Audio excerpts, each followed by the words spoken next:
Voilà, gloire à Dieu. Bon, c'est bien. On est content avec Lydie d'être là avec vous. Hein, c'est un peu à la maison. Voilà.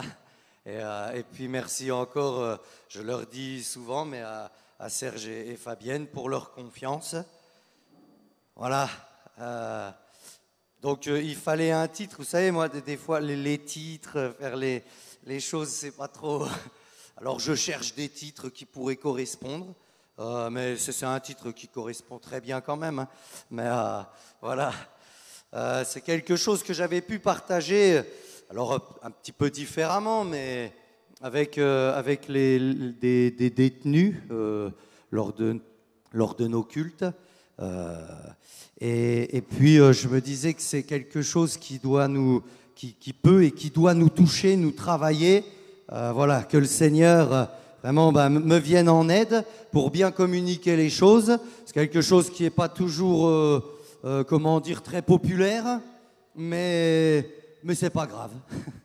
Hein, on n'est pas là pour la popularité, on est là pour que le Seigneur vienne encore changer nos vies, les transformer encore et nous faire avancer toujours plus avec lui en connaissant de mieux en mieux notre Seigneur. C'est ça qu'on veut, ouais? Ouais, d'accord. Bon, alors on est toujours sur la même longueur d'onde. En tout cas, à 10h43, on est encore sur la même longueur d'onde. Voilà. C'était un jour, j'écoutais une prédication et puis le pasteur dit quelque chose qui m'interpelle et c'est pour cela qu'après j'ai cherché un peu plus et il parlait du fait que connaître Dieu, eh bien, ça passe aussi quand même par connaître aussi qui il est. Pour le connaître, c'est sa loi. On est d'accord? Ce qu'il a dit, sa loi. Et puis il disait comme ça, allez, la loi, elle est vaste quand même, hein, lorsque vous regardez voilà, dans le Lévitique, tout ce qui peut avoir été donné. Mais il disait comme ça, ne serait-ce que les 10 commandements ou les 10 paroles. Alors je compte sur vous pour m'aider. Allez. Ah, c'est à vous, hein? Ouais, dites-moi les 10 paroles, ouais. Comment? Tu ne tueras point. Ok. Voilà, alors. Voilà. Tu ne tueras point. Alors après, il y en a qui me donnent les deux versets qui finalement, la loi est comprise dans tout cela, mais j'aimerais vous entendre me dire les 10 paroles qui ont été dites du haut du mont Sinaï. Ces 10 paroles qui ont été entendues par le peuple, c'est ça la différence. C'est qu'en fait, vous avez ces 10 paroles qui ont été entendues, c'était comme du tonnerre, c'était quelque chose qui faisait peur, hein. Il y avait la gloire de Dieu là qui était là et ça faisait peur au peuple. Et ils ont entendu ces 10 paroles. Donc tu ne tueras point, j'ai entendu. Tu aimeras le Seigneur ton Dieu. Voilà.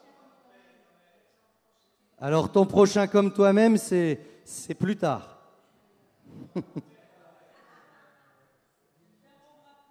Tu ne déroberas point, bien. Voilà. C'est ça. Est-ce que vous savez me les dire dans l'ordre? Non, je vous dis ça pour la simple et bonne raison.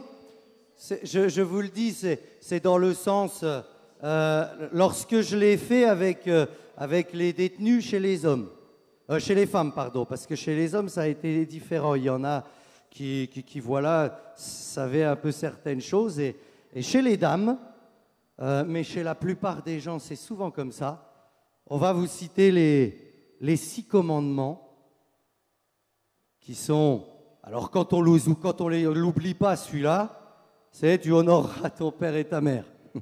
Quand on l'oublie pas. Sinon, après, vous avez tu ne tueras point, tu ne mentiras point, etc.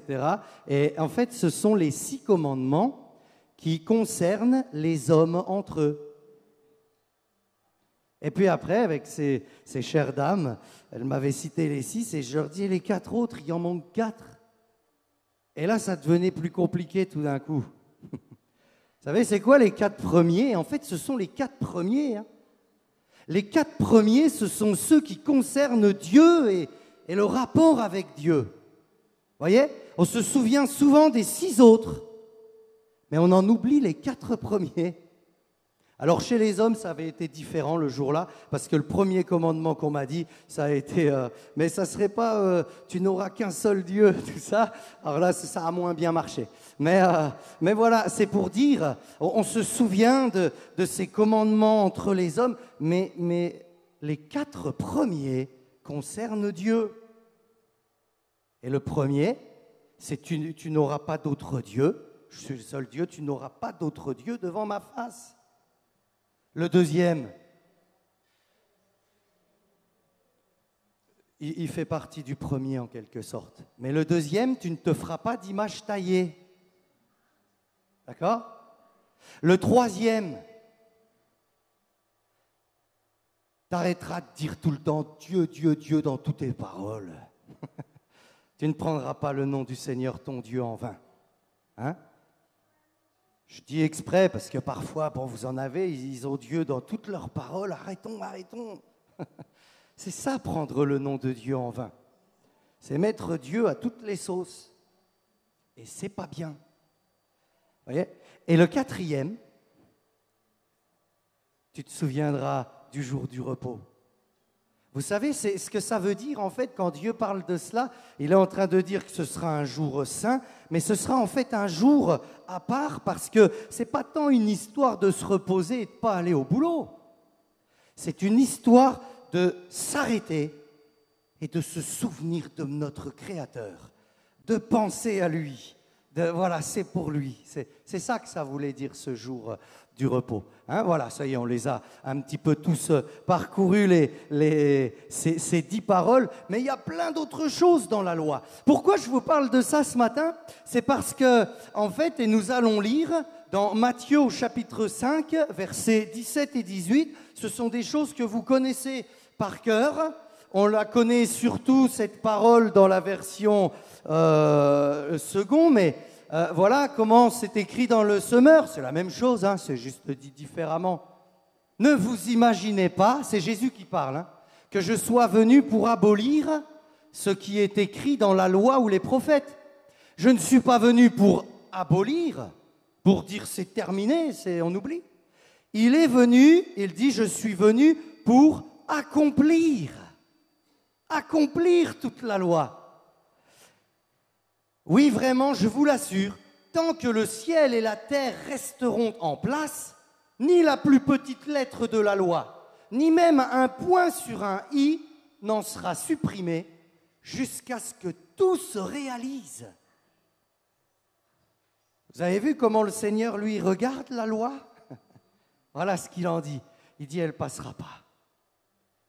Elle est parfaite, elle est bonne, elle est juste, elle est droite.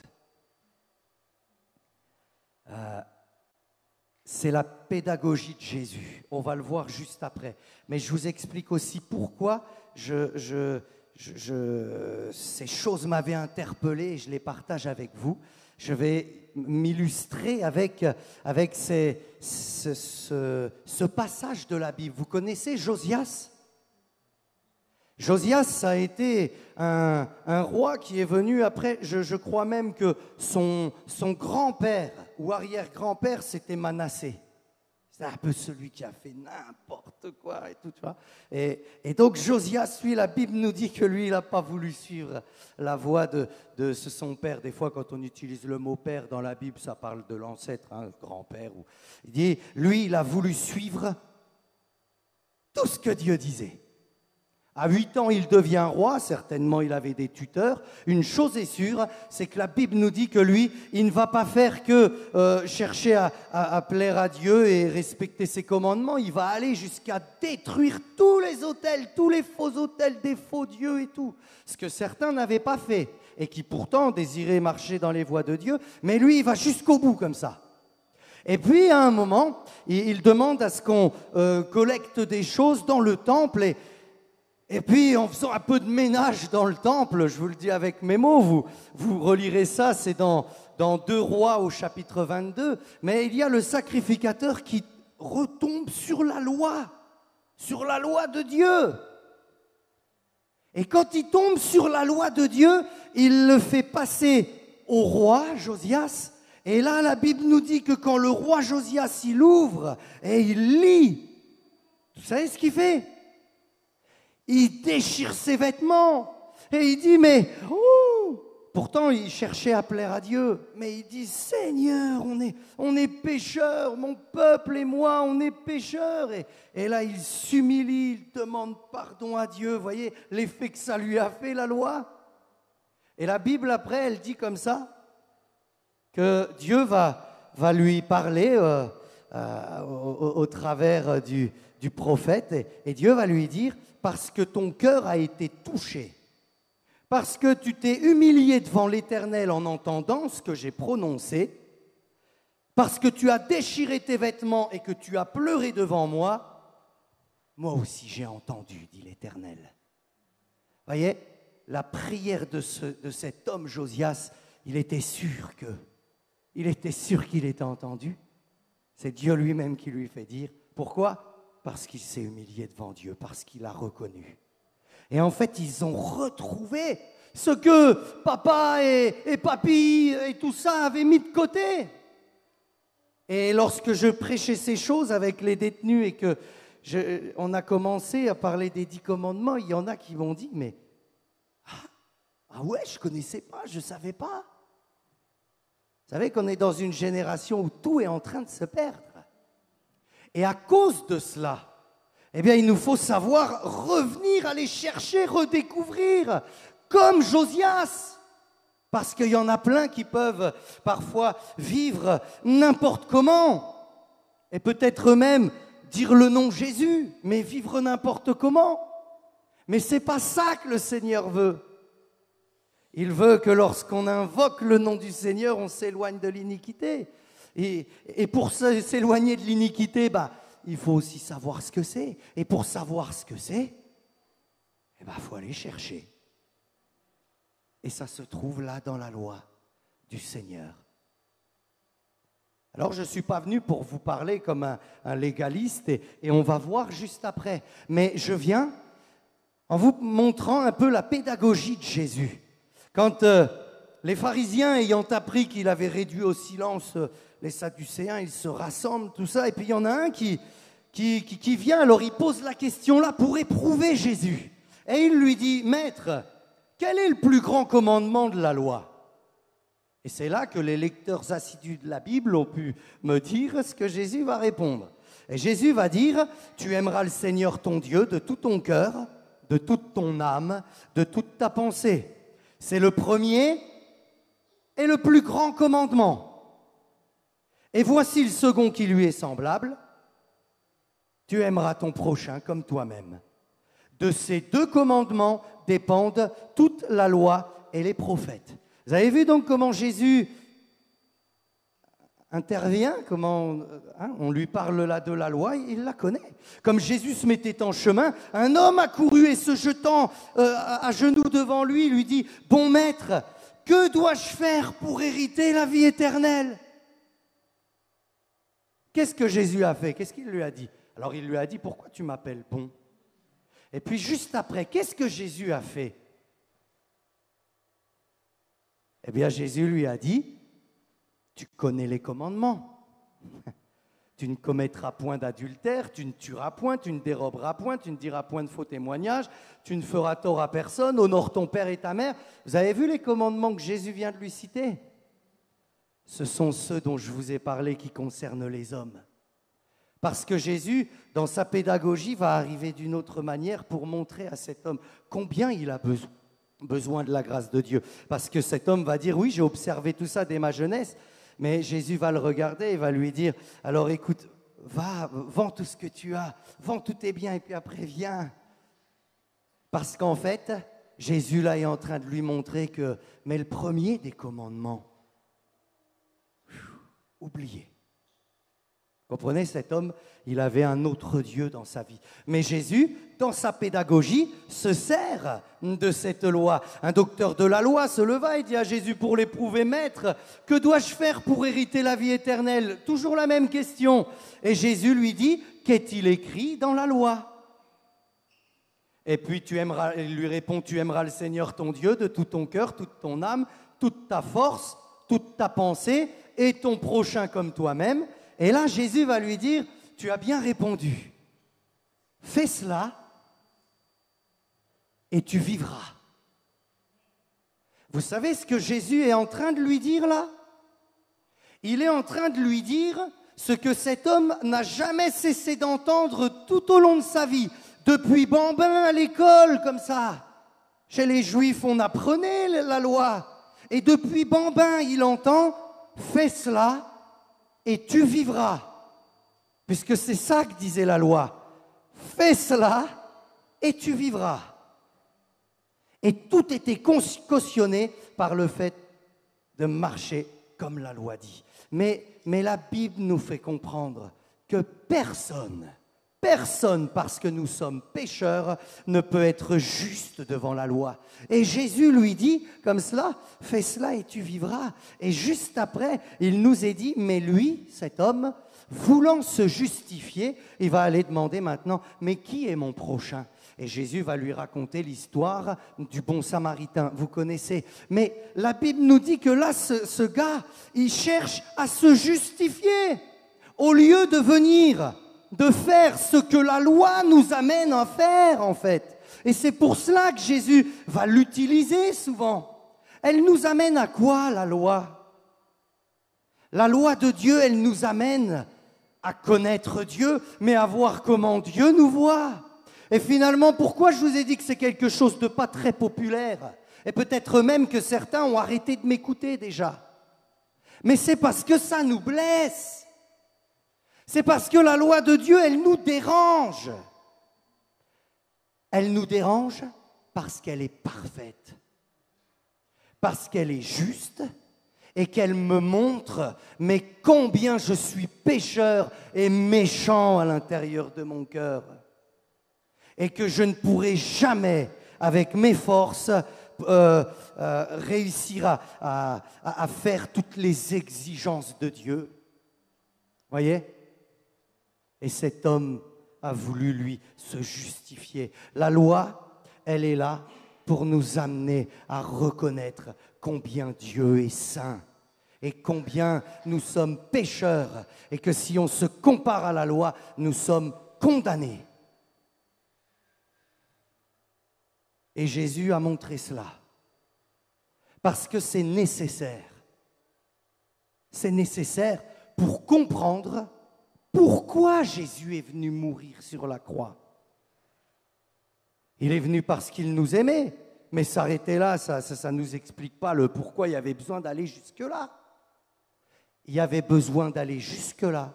Parce que le seul moyen pour que nous puissions être réconciliés avec Dieu, pardonnés de toutes nos offenses, il fallait que le sang du juste coule. Il fallait que le juste meure à notre place et on va le voir. Mais vous voyez un peu la pédagogie de Jésus, c'était aussi de confronter les hommes à la loi. Parce que c'est ça qui nous montre, qui nous apprend qui est Dieu. Elle est nécessaire pour connaître la perfection de Dieu. Et c'est en la découvrant par le Saint-Esprit qui vient nous convaincre, la découvrant ou la redécouvrant, eh bien qu'on en arrive, oui, à voir comment Dieu nous voit et là, nous incliner comme ce Josias. Je vous ai parlé de cette histoire pour y revenir, comme ce Josias qui s'est humilié devant Dieu, qui a demandé pardon. Et là, la Bible nous dit que parce qu'il a fait ça, Dieu a entendu sa prière. Voyez? S'il y avait quelqu'un qui était encore rebelle au Seigneur, mais puisse cette loi, oui, te convaincre à venir au pied du Seigneur Jésus pour recevoir sa grâce. Il n'y a que par la grâce qu'on peut être sauvé. Personne ne peut atteindre les exigences de Dieu. Voilà.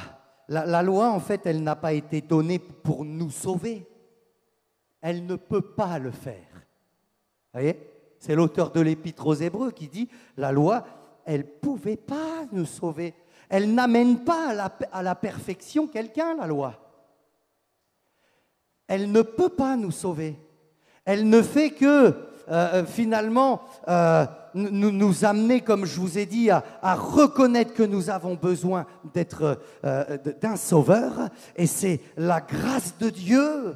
C'est Jésus qui peut alors nous sauver. Mais la loi n'a jamais sauvé personne. Par contre, elle nous enseigne qui est Dieu. Et nous allons voir quand Jésus en parle. La loi a pour but, je le répète, de nous montrer, de nous rappeler que nous sommes pécheurs, mais elle est utile pour nous humilier. Et puis après, en tant qu'enfant de Dieu, elle est utile à quoi? Elle est utile pour que nous apprenions à connaître notre Père, pour ressembler à Papa. Il faut le regarder. Eh bien, de la même manière, pour ressembler à notre Dieu, il faut le voir dans sa parole. Et après, là, nous allons passer à une deuxième partie, mais c'est à cela que sert la loi pour le chrétien. C'est pour après, quand on comprend les choses par le Saint-Esprit, eh bien, on va ressembler à notre Père. Quand Paul écrit, toute l'écriture est inspirée de Dieu et utile pour instruire, pour corriger, pour convaincre, etc. De quoi parle-t-il? Mais il parle de la loi et des prophètes. Il n'avait pas le Nouveau Testament, lui. Il est en train d'être écrit, le Nouveau Testament. Comprenez? Et c'est de ces choses-là, de la loi et des prophètes, que Paul nous parle quand il dit « Toute l'écriture est inspirée de Dieu ».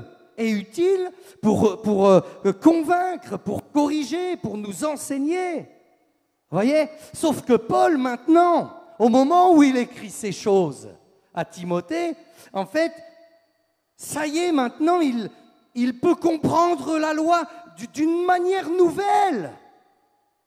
Parce que maintenant, le Saint-Esprit est dans son cœur, dans sa vie, et il comprend la parole. Avant, il ne la comprenait pas. Avant, il lisait comme ça, voilà, la loi, tac, tac, tac, et il cherchait à marcher comme cela. Mais par le Saint-Esprit, tout à coup, il peut dire, mais toute l'écriture est utile pour convaincre, pour enseigner. Et en fait, il ne fait que faire ce que nous allons voir maintenant. Ça m'amène à cette deuxième partie, le discours de Jésus sur la montagne. Vous connaissez ce qu'on appelle le sermon sur la montagne? C'est le grand discours de Jésus sur la montagne. À quel moment Jésus a dit cela?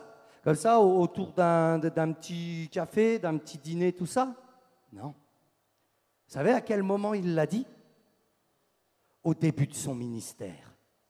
Et il arrive, et c'est certainement le premier des enseignements, et il prend quand même 3 chapitres. C'est vous dire l'importance de ce sermon sur la montagne. On est d'accord? Hein? C'est vous dire l'importance de ce sermon sur la montagne. Alors, voilà comment Jésus le débute, Matthieu au chapitre 5, verset 3. Comme ça, personne ne pourra dire « Ah non, je ne comprends rien, c'est trop dur, tout ça. » Vous voyez, Jésus, il sait très bien comment rentrer aussi pour que son sermon soit écouté, entendu. Il va dire « Heureux ceux qui se reconnaissent spirituellement pauvres, car le royaume des cieux leur appartient. » Ou dans la version qu'on connaît mieux, « Heureux les pauvres en esprit, car le royaume des cieux est à eux. » Vous voyez, quand Jésus démarre, il dit cela. Qu'est-ce que ça veut dire? Ça veut dire que le plus grand ou le plus petit, que le plus pauvre, le plus riche, le plus éduqué, le moins éduqué, tous, nous pouvons comprendre ce qu'il va dire juste après. D'accord? Ce n'est pas juste à une élite, ce n'est pas aux meilleurs d'entre nous, c'est pour tous. Et il commence son discours en disant « Heureux les pauvres en esprit, ceux qui se reconnaissent pauvres, ceux qui sont mendiants des choses de l'esprit. Qu'est-ce qu'il fait un mendiant ? Il quémande, il est là, il fait la manche, voilà, il demande. Il a rien, il a besoin. Et c'est comme ça que Jésus veut qu'on s'approche de Dieu. Voyez ?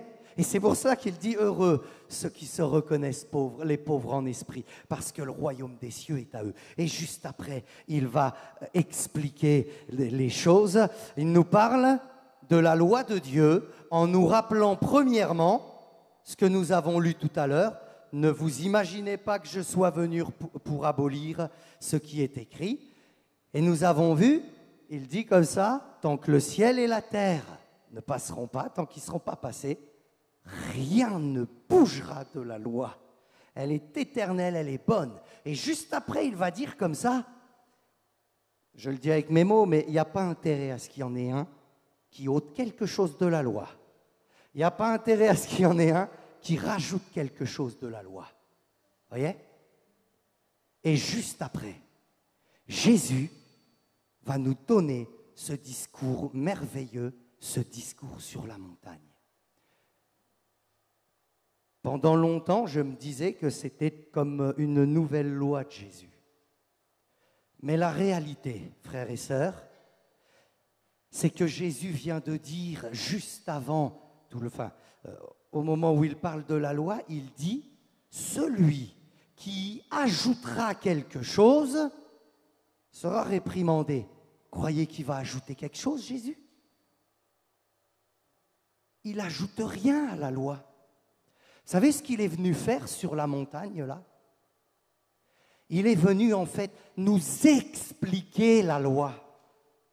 Jusque-là, on la lisait et on voyait des choses. Mais là, maintenant, il est en train, sur cette montagne, de nous parler du cœur de Dieu, de ce qu'il y avait derrière ces mots. Qui mieux que Dieu pour nous expliquer la loi de Dieu ? Hein ? Eh bien, Jésus, c'est Dieu qui s'est fait homme et qui vient pour nous expliquer la loi de Dieu. Et à chaque fois, lorsque vous lisez, vous le ferez chez vous, c'est important, c'est ce que Jésus a dit. D'ailleurs, il termine ce discours, vous savez avec quoi ? Souvent, on dit comme ça, bâtis ta vie sur Jésus, c'est une réalité. Bâtis ta vie sur Jésus, c'est le roc. Et, vous savez, le roc, quand Jésus en parle, c'est en fait tout ce discours qu'il vient de dire. Il dit, si vous bâtissez votre vie sur cela, alors elle tiendra bon. Il y aura des vents, il y aura des marées, tout ça, vous tiendrez bon. Alors c'est vous dire que c'est important d'aller revoir, d'aller encore chercher pour mieux le connaître, parce que c'est le désir de Jésus. Vous êtes encore avec moi ou là ça va trop loin et c'est... Non, ça va. Allez, hein, c'est le désir de Jésus. Et là, il vient pour nous montrer le cœur de Dieu derrière ces paroles. Parce que y en a eu aussi qui ont un peu tordu les choses. Et une chose est sûre, c'est que, vous voyez, quand Jésus va dire « Vous avez entendu qu'il a été dit aux anciens », tu ne tueras point, par exemple, au tout départ. Celui qui tuera est passible de jugement. Mais moi, je vous dis que quiconque se met en colère. On va voir ça un peu après. Mais vous voyez, il dit, vous avez entendu dire. Le terme là, c'est un terme qui veut juste dire, dire ou redire ou annoncer ou prononcer. C'est ça le mot que Jésus utilise. Et après, quand il dit « mais moi, je vous dis », le terme que Jésus utilise, et dans les 6 fois où il va le dire, c'est toujours comme ça.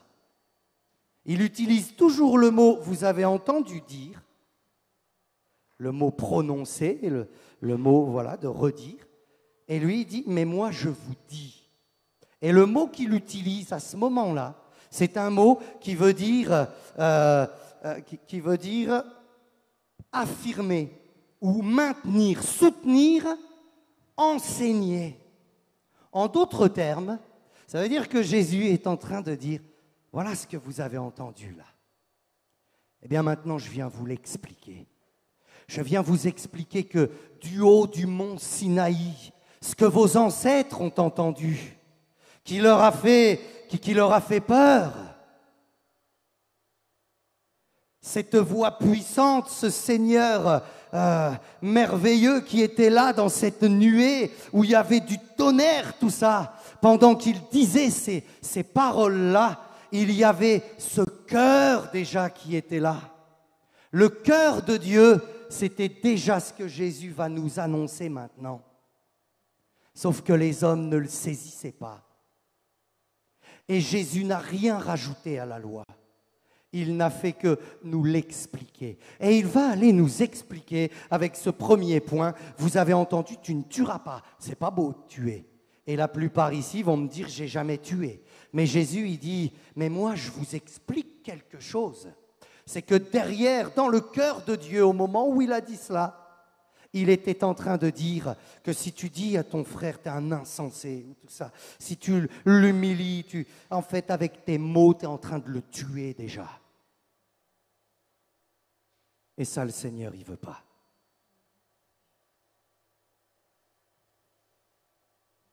Et vous savez pourquoi on reste tous dans le silence? Parce qu'on a tous tué. Et moi le premier. Ah, c'est sûr que ce n'est pas très réjouissant là pour. Mais après on a des choses plus réjouissantes. Mais voilà. Et vous relirez parce qu'après c'est vrai, l'heure tourne. Mais vous avez entendu dire, tu ne commettras pas d'adultère. L'adultère, c'est d'aller voilà, avec d'autres femmes, peut-être l'infidélité, etc. Ok.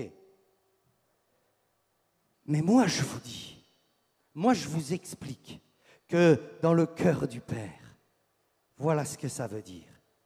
Si tu regardes une femme, avec dans ton esprit le fait de la convoiter, d'avoir des désirs mauvais envers elle, tu as déjà commis l'adultère. Vous savez, hein? C'est ce que Jésus nous dit. Et là, il dit, alors franchement, arrache ton œil, parce que vaut mieux que tu rentres borgne dans le royaume de Dieu que de finir tout entier dans la géhenne. Vous voyez, là, Jésus, hein, des fois, on est là à vouloir prêcher Jésus qu'avec des belles paroles et tout, mais le Seigneur, il est... Voilà. Et c'était déjà ça dans le cœur de Dieu. Parce que Dieu, lui, regarde où? Il ne regarde pas spécialement au beau, tu vois, tu es en tenue, tout beau, tout propre et tout. Il regarde au cœur. Et c'est à l'intérieur. Et la loi, en fait, elle est là pour nous parler de ce qui est à l'intérieur. Voyez? Et c'est pour ça que Jésus va plus tard après dire faites pas comme les pharisiens ou comme les religieux, et on l'est tous un peu plus ou moins, mais faites pas comme eux. Parce que le Seigneur, lui, regarde au cœur. Et c'est ça qu'il veut faire pour nous, enfants de Dieu. Il veut qu'on puisse se confronter à cela, pour que le Seigneur vienne encore purifier nos cœurs, et encore et encore. Et là, vous êtes heureux comme tout pour dire Amen, c'est vrai. Ça coule pas de source comme ça de dire ça, mais pourtant, c'est ce que le Seigneur veut faire. Et moi, je prie pas pour que vous disiez Amen à tout ce que je vous dis là tout de suite. Je prie pour que ça puisse travailler vos cœurs et mon cœur tout à l'heure quand on repart dans la voiture, et que ce soit plus que juste un Amen sur vos chaises, mais que ce soit un Amen dans nos vies après, de dire Seigneur, viens encore nous transformer. Voyez ? Parce que c'est ce que Jésus est venu faire, est venu nous dire. Voilà, on a vu, tu ne tueras point, tu ne commettras point d'adultère. Tiens, à un moment, il dit, tu ne rompras pas ton serment. Voilà, parfois, il faut faire des serments. Mais on ne fait pas des serments tout le temps, à toutes les sauces aussi. Et si Jésus dit ça, vous savez pourquoi? C'est parce que déjà de leur époque, il y avait déjà des gens qui disaient « Je t'assure sur la tête de un tel ou la tête de mon père ». La seule personne sur laquelle il ne fallait pas jurer, c'était sur Dieu. Parce que là, ça voulait dire que ça les condamnait direct s'ils étaient un tout petit peu à côté de la vérité. Alors les gens disaient surtout, sur le ciel, je te jure sur le ciel, je te jure sur la terre. Et puis nous on dit, ouais, je te jure sur la tête de ma mère, la tête de... Hein? Et oui, ça existe depuis tout le temps. Parce que comme si ça rajoutait quelque chose. Et Jésus lui dit, vous avez entendu, voilà, eh ben moi je vous dis, faites pas ça. Jurez pas sur le ciel, sur la terre, sur Jérusalem. Jurez pas sur votre Père, sur votre... Non, que votre oui soit oui. Vous dites oui, c'est oui. Vous dites non, c'est non. En fait, vous dites la vérité. Et voilà. Vous voyez, et puis, relisez le chapitre 5, 6 et 7 de Matthieu. Et puis ça vous fera du bien comme à moi. Et puis ça va nous faire dire, ah là là, Seigneur, il y a encore tellement de boulot. Vous voyez, mais dans Matthieu 5, verset 48, enfin non, on va même prendre ça. Et puis après, on pourra terminer aussi sur un dernier point. Vous avez appris qu'il a été dit, tu aimeras ton prochain et tu haïras ton ennemi. Alors ça, en fait, c'était dans l'explication des gens de la loi. Le tu haïras ton ennemi. Dieu s'était arrêté à tu aimeras ton prochain. Et d'ailleurs, il disait même de prendre soin de l'étranger. Vous vous souvenez un peu, hein? Donc, en fait, c'est les Juifs qui, à un moment, ont mis tu aimeras ton prochain comme toi-même et tu haïras ton ennemi. Parce que l'ennemi, en fait, c'était le Samaritain. Tu vois, c'était les païens. Eux, ce n'étaient pas les prochains. C'est pour ça, d'ailleurs, que Jésus nous a parlé du bon Samaritain. Mais en fait, ils étaient comme vous et moi. Hein. Des fois, tu regardes l'autre, ça y est, parce qu'il est russe, bah, il n'est pas gentil.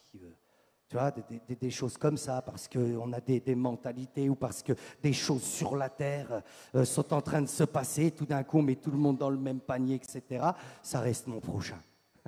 C'est ce que Jésus nous dit. Et en fait, c'est là où il va nous dire encore, aimez vos ennemis, aimez ceux qui vous persécutent. Comme votre Père. Votre Père, qu'est-ce qu'il fait? Il fait pleuvoir sur les bons comme sur les méchants. Parce que des fois, alors quand ça dure tout le mois de juillet, t'es un peu dégoûté, la pluie, tu vois. Mais bon, bien qu'on était content au début juillet, parce qu'après le mois de juin qu'on a eu, où c'était comme ça, mais quand ça dure trop longtemps, tu te dis Seigneur. Mais en fait, il l'a fait sur les bons comme sur les méchants. Et puis après, quand le soleil revient, hier ou aujourd'hui, tout ça, c'est sur les bons comme sur les méchants. Les bons et les méchants ont besoin de la pluie, du soleil pour pouvoir manger, cultiver tout ça. Eh bien, il le fait sur les bons et sur les méchants. Et Jésus, il va dire comme ça, là, alors, si vous saluez que ceux qui vous aiment, vous faites quoi de différent des autres? Hein, si vous aimez que ceux qui vous aiment, en fait, vous êtes pareil que les autres après. Et il dit, votre Père céleste est parfait. Soyez donc parfaits comme lui. Vous avez entendu ce que Jésus vient de dire là? Votre Père céleste est parfait, soyez donc parfaits comme lui. Je l'ai déjà dit ici, je crois. Jésus n'a jamais dit une seule parole qui soit vaine ou qui ne soit pas sérieuse. Tout ce qu'il a dit, il l'a pesé, il le dit avec justesse, c'est juste et c'est vrai. Tout ce qu'il a dit. Alors ça veut dire qu'au moment où il est en train de dire, soyez donc parfaits comme votre Père céleste est parfait. Serait-ce la seule chose qu'il aurait dit qui soit impossible ou où il a été un peu loin, où il n'a pas trop mesuré? Eh bien non. Il l'a dit parce que c'est vrai, parce que c'est possible, pas par ta force, pas par ma force. Mais la Bible m'explique quelque chose plus tard.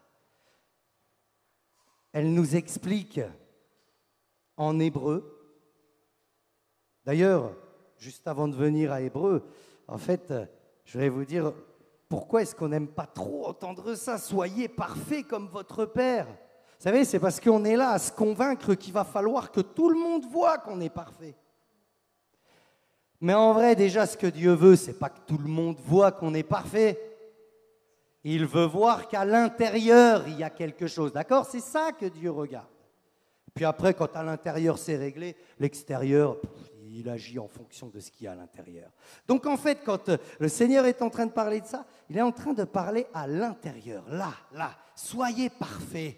Vous allez encore en faire des bourdes des fois. Mais quand vous avez compris l'esprit de la loi, l'esprit de cette loi, et nous en venons après au fait qu'on est libéré, on va y venir, mais là, tout d'un coup, parce qu'à l'intérieur, c'est changé, c'est transformé, alors on se fiche du regard des autres. Mais ce qui est sûr, c'est que les autres vont voir que tout d'un coup, je suis capable d'aimer mon ennemi. Mais pourquoi tu lui fais encore du bien alors qu'il vient de te faire un croche-pied?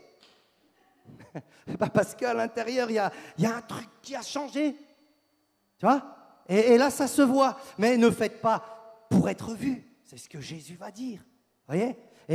Et en fait, Jésus, quand il dit « soyez parfaits », nous, parce qu'on est là avec le regard des autres, on dit « mais Seigneur, comment c'est possible? Comment c'est possible ?» Eh bien, un jour, Jésus, il était là avec ses amis, il marchait, il y a un d'eux qui a dit, alors que Jésus parlait, a dit quelque chose, voilà, c'était au sujet de l'argent, mais Jésus, voilà, cet ami de Jésus qui s'appelle Pierre a dit « mais alors qui peut être sauvé? Alors qui peut être parfait ?» En gros. Et vous savez ce que Jésus a dit? Il a répondu, ce qui est impossible aux hommes est possible à Dieu. Et voilà pourquoi je vous dis que c'est possible d'être parfait comme notre Père est parfait. Et je vous le dis en mesurant les choses et en sachant que les premiers à pouvoir vous dire que j'ai encore plein de boulot, c'est mon épouse et c'est mes enfants. Et puis certainement mes collègues aussi de travail des fois. Et pourtant, je peux vous dire avec certitude que c'est quelque chose de possible, parce que Jésus l'a dit, parce qu'il fait l'impossible, et parce que la Bible me dit dans Hébreux au chapitre 10, par une seule offrande,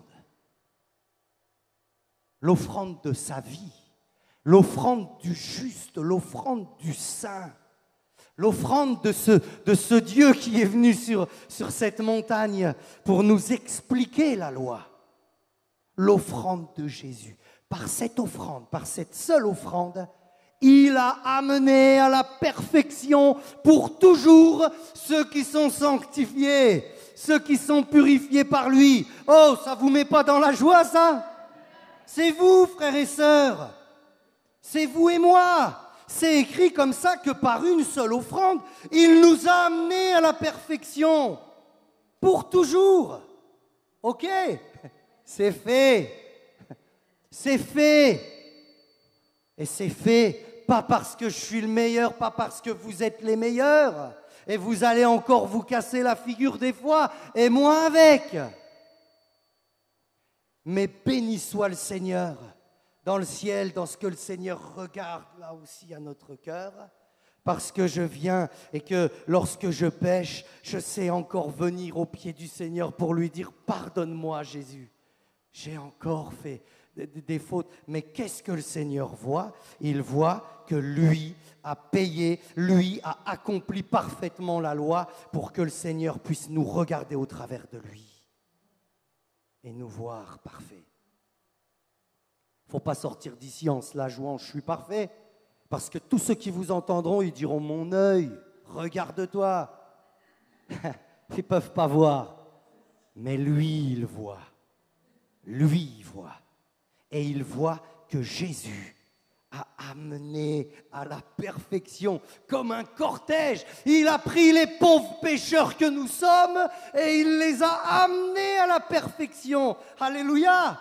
Gloire à Dieu, hein. C'est ça que l'auteur de l'Épître aux Hébreux il nous dit. C'est très important. Jésus, en accomplissant parfaitement toute la loi, il nous a ouvert un nouvel accès auprès du Père. Vous savez qu'on parle beaucoup de la mort de Jésus et elle est nécessaire, je vous l'ai dit juste avant. Mais sa vie complète a été nécessaire. Il fallait sa vie pour accomplir parfaitement toute la parole de Dieu, pour accomplir parfaitement toute la loi de Dieu et devenir notre représentant maintenant. Vous voyez? Il fallait sa vie parfaite et il fallait sa mort sur la croix. Et Dieu soit béni. Il est ressuscité des morts, Dieu l'a ressuscité des morts, parce que le péché n'avait aucun pouvoir sur lui, la mort n'avait aucun pouvoir pour le garder, il était sans péché, il a accompli parfaitement la loi de Dieu et il nous a amenés à la perfection pour toujours. La loi n'a rien amené à la perfection, nous dit l'Épître aux Hébreux et Paul, il nous le dit autrement en disant il n'y a plus de condamnation pour ceux qui sont unis à Jésus. Parce que l'esprit de la loi qui nous donne, la loi de l'esprit qui nous donne la vie dans l'union en Jésus-Christ, nous a libérés de la loi du péché et de la mort. Ce que la loi était incapable de faire. Elle n'a jamais amené personne à la perfection, nous l'avons dit. Ce que la loi était incapable de faire, parce que l'homme la rendait impuissante. À cause de nos péchés, de notre nature. Impossible. Alors Dieu l'a fait. Alors Dieu l'a fait. Il a envoyé son propre Fils avec une nature semblable à celle des hommes pécheurs. Et pour régler le problème du péché, il a exécuté sur cet homme la sanction qu'encourt le péché. Il l'a fait pour que la juste exigence de la loi soit pleinement satisfaite en ce qui nous concerne, nous qui vivons non plus à la manière de l'homme livré à lui-même, d'accord? On ne vit plus comme on veut, mais on vit maintenant avec la dépendance de l'esprit, dans la dépendance de l'esprit. Voilà, c'est la version Semeur, je crois, que j'ai pris. Je termine. Vous avez compris qu'il est question de cœur, là. Je ne suis pas en train de vous dire, faites toute la loi maintenant, marchez, nanana, parce que ça serait faire des œuvres pour essayer de montrer. Et finalement, vous savez quoi, à un moment, on se retrouve, parce qu'on est tous comme ça, il y a tellement d'hypocrisie là-dedans.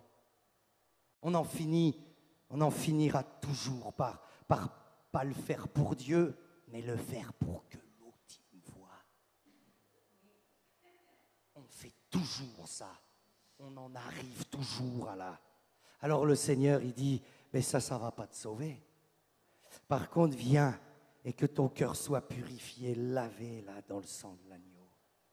Et là, tout d'un coup, parce que tu es rendu parfait aux yeux de Dieu, tout d'un coup, il y a des choses qui vont être là et puis tu vas changer. Mais garde toujours sous tes yeux et dans ton cœur cette loi-là. Non pas pour vivre par la loi, on meurt. Hein. D'accord, on est condamné. Hein. Si tu veux juste être là, essayer, tu es condamné. Le juste y vivra par la foi. Mais pour mieux voir comment il est mon Père, pour mieux voir comment il est le Seigneur Jésus, eh bien, il me faut voir voilà, ces choses, voir à cette loi, voir à ce que le Seigneur nous a expliqué dans le cœur de Dieu sur ce sermon sur la montagne. Et là, je vais bâtir ma vie sur quelque chose de solide. D'accord ?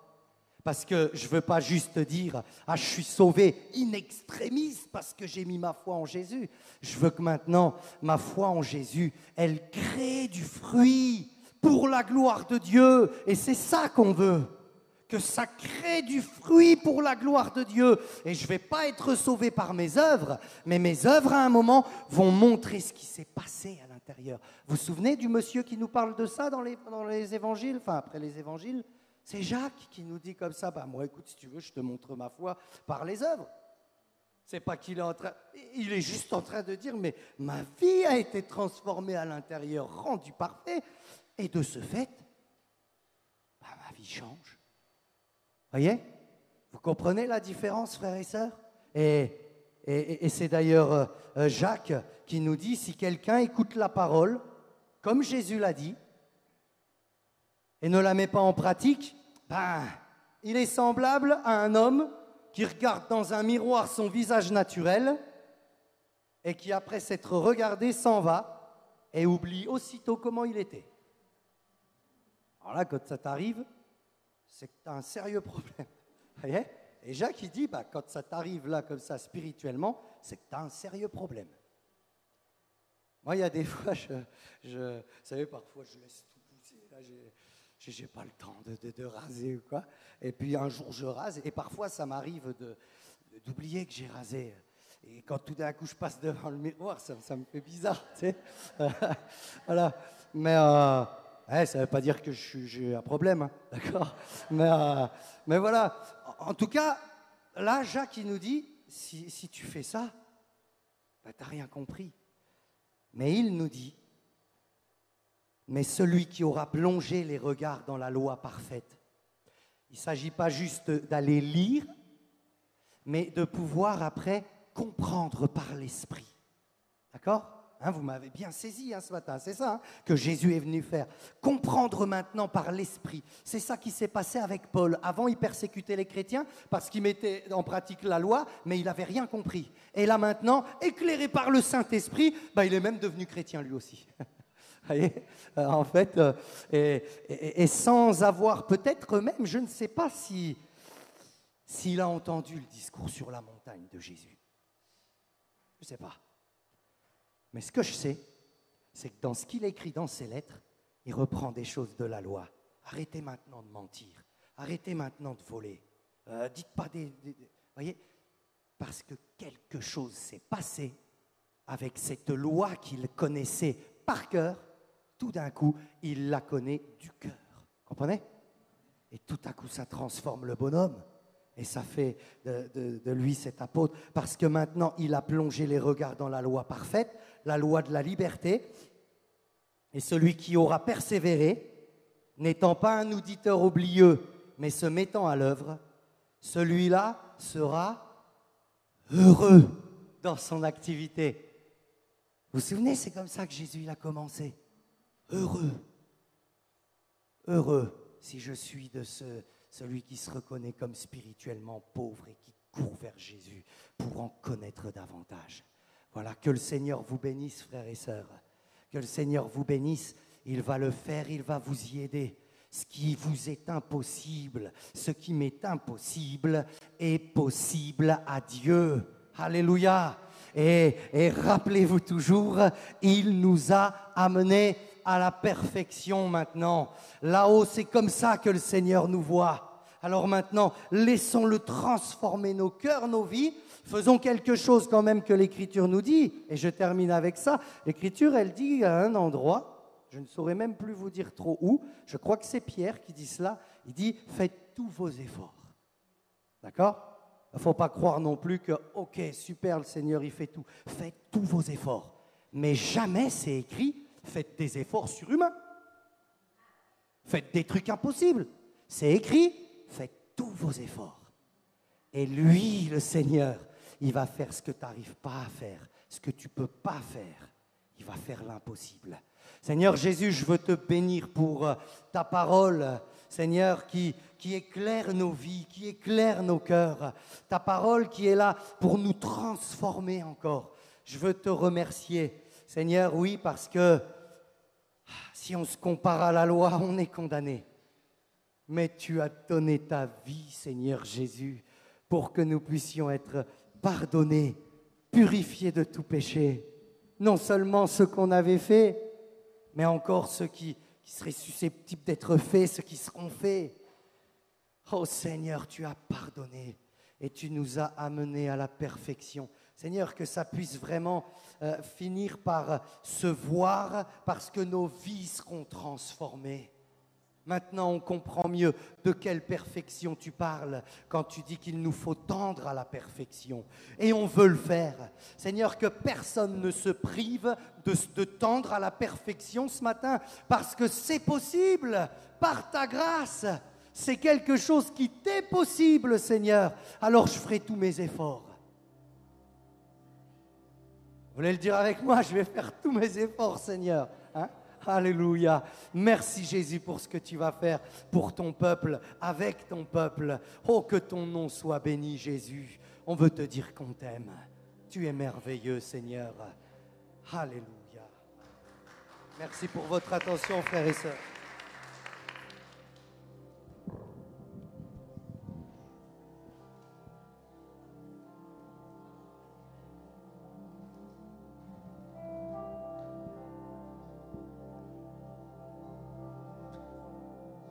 puisse rester dans cet esprit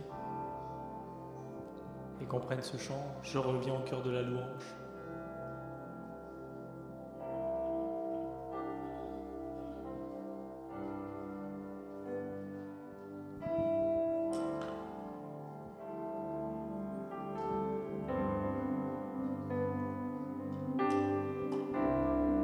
Le chant terminé, le rideau retombe, je viens simplement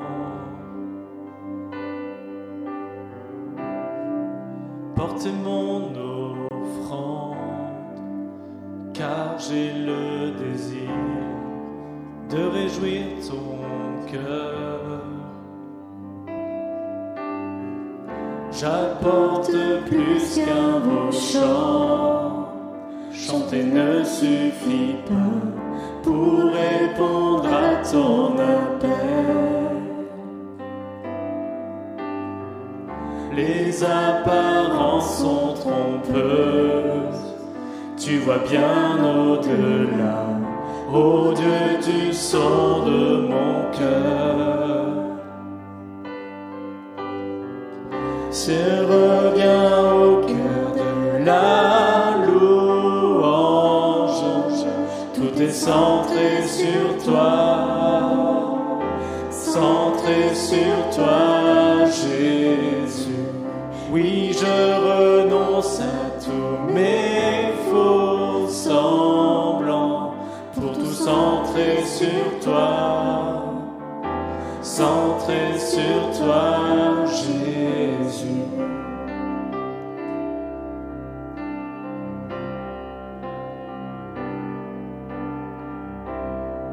Roi d'éternité,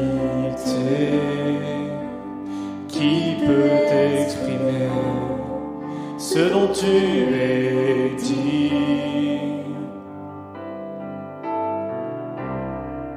Bien que faible et pauvre, je te donne tout, prends toute ma vie. J'apporte plus qu'un beau chant, chanter ne suffit pas pour répondre à ton appel.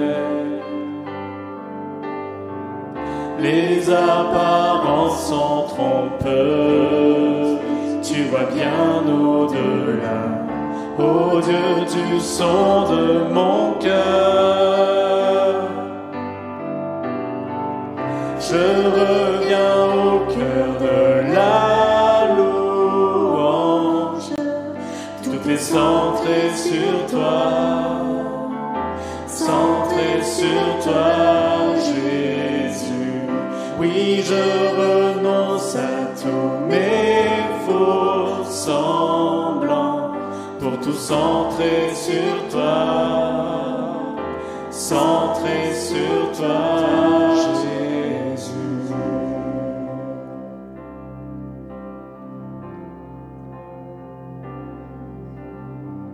Je reviens au cœur de la louange, tout est centré sur toi, centré sur toi, Jésus.